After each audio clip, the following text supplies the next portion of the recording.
So in this lecture, I'd like to take a look at customizing the ZBrush interface. There's several things you can do to make the ZBrush interface more applicable to your specific preferences in your workflow. For example, I have a System Palette button, which I like to dock down here in the interface. I also like to remove the Quick Sketch button, and I have a preference for my background color in my document window. So in this lecture, I'm going to show you how I customize the interface, and you can set up the same customizations or any that you find later on as you're working through ZBrush, which would make your workflow a lot smoother inside the program. So to begin, if we're going to customize the interface, we need to go to the Preferences menu. Under Preferences, we'll open up Config, and then we're going to turn on Enable Customize. Now you'll notice it creates a little separation here between the menu bar and the rest of the interface. That's just a visual cue to let you know that you're in interface customization mode. The first thing that I want to do is I want to take this Quick Sketch button and remove it from the interface. I usually accidentally hit that when I'm going for the light box, and I find it inconvenient. So to move a button around, I will Control, Shift, click and drag, or excuse me, Control, Alt, click and drag that button. So it's Control, Alt, click and drag. Now if I were to place this elsewhere in the interface, you see that it'll light up anywhere that I wanted to place this. So if I wanted to dock this button over here or here or here, I could do that.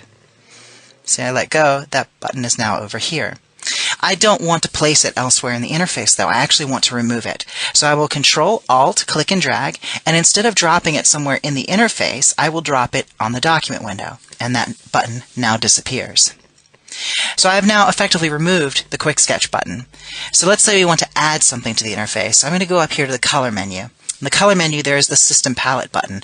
I like to use the System Palette when I'm selecting colors during a painting.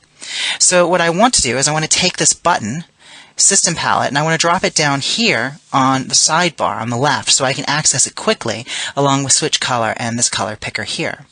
So to do that, I'll go up here to the menu, I will hold down Control, Alt, and then I will click and drag the System Palette button. And again, anywhere that I can dock it, it will sort of snap and light up. So I'm going to drop it right here. There we go. So the System Palette button is now located here in the interface. So once I've completed my interface customizations, I will go to Preferences and I will turn off Enable Customize. And you see that that gap now disappears.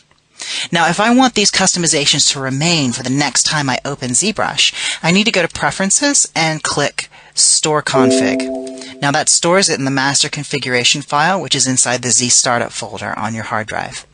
So that has now been stored. Every time I start ZBrush, this button will be removed from the interface and this will be added. Now, let's say we want to do some hotkeys. So when I'm sculpting, I'll often use the B menu to bring up the brush menu. And if I want the move brush, I'll do M for move and then V for the move brush. If I want the standard brush, I'll do B for brush, S for standard, and then I will select the standard brush with the letter T. So this is a very quick way of navigating through the brush menu. However, I like having hotkeys for my favorite 5 brushes.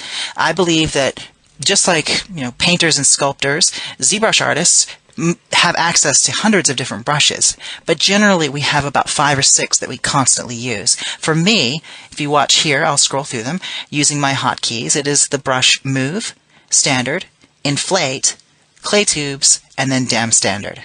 Those are my favorite brushes. So I have those set to hotkeys, the numbers 1, 2, 3, 4, and 5. So as I'm working, I can press those buttons and pull up my favorite brushes. It's much faster than going through this menu here, because I just know that I want those particular brushes. And then if I decide that I need something else, like curved tubes, for example, I'll do B for brush, C for curve, and then there is the curved tube brush there, the letter W. So I'll pick specialty brushes like that as I need them, but generally my 5 favorites I will use these hotkeys for. So how do we set up a hotkey? Hotkeys are really simple.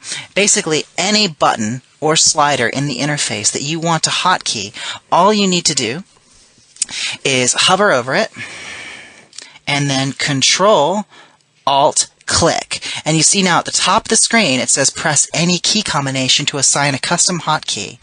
So that means if I were to press, let's say, Alt P, that is now assigned Alt P to the System Palette. So if I press Alt P now, you see it brings up the System Palette.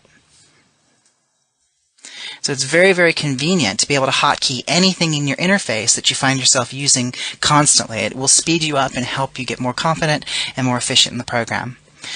So, how do we set up hotkeys for brushes? The easiest way to do this is to take the brush menu, tear it off, and dock it on the right-hand side of the screen. Again, that's done by just clicking this little radio button here, and it will dock over on the side of the screen. Now this button here, this is not a brush. This is your brush palette. So don't try and hotkey this button. You're just going to hotkey your brush palette. These smaller icons here are the brushes that you have recently opened. So here you can see the standard brush, there is the dam standard, the move brush, the inflate brush. These are the ones that I'm going to hotkey. So what I will do is I'll press Control Alt and then I will click on the move brush and then press the number 1. And the hotkey was already assigned, so you notice at the top of the screen it tells me that. But in your case, it will just assign the hotkey. I will Control Alt click on standard and then assign that the number 2. Control Alt click on inflate, assign that to number 3.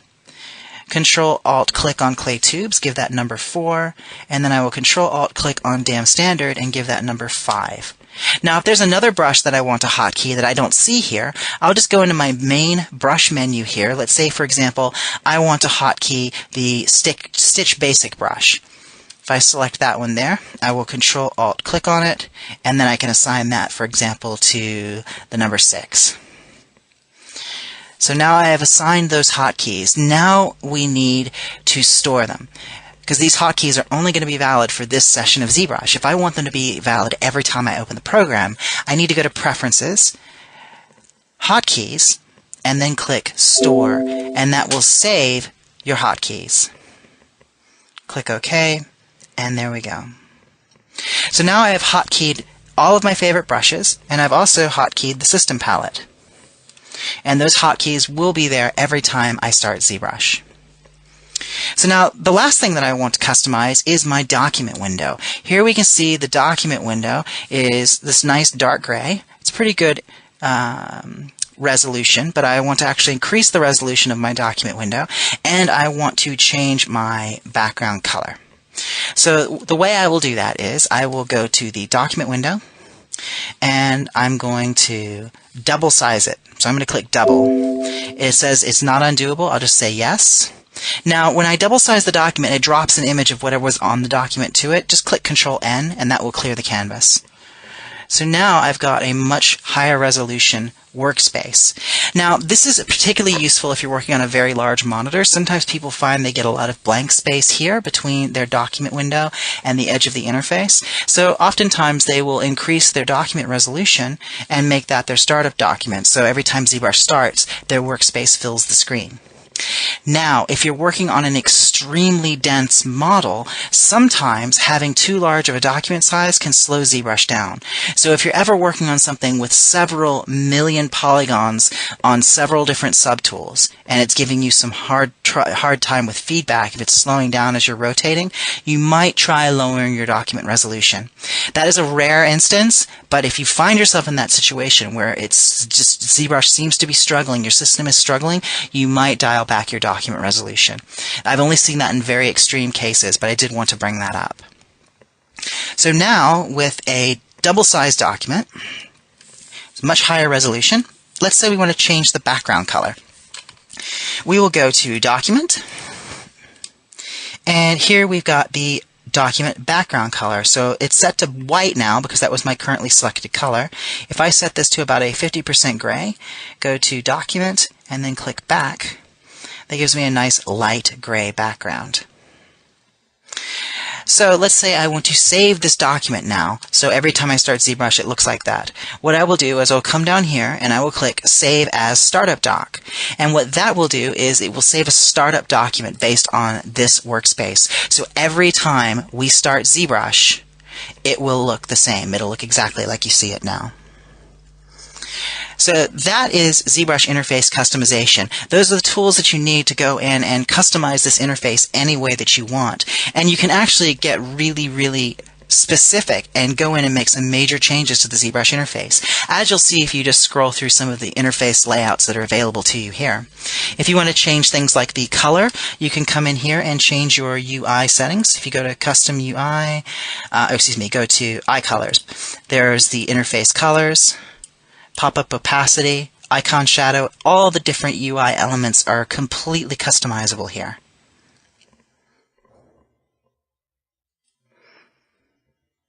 So there you have it. Hopefully you found this useful. We've got a general understanding now of ZBrush interface customization, and now we can move on to our next lecture.